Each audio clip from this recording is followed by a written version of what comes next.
ఆకాశమంతా రెక్కలుగా రివంటు ఎగిరే పక్షులుగా ఆకాశమంతా ఆటాడుకుంటూ ఉన్నారు సరదాగా.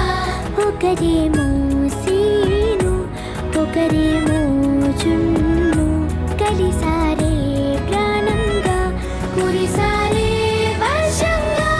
పాటేమో సీను ఆటేమో జున్ను ఒకటై ఎదిగారే మధురంగా.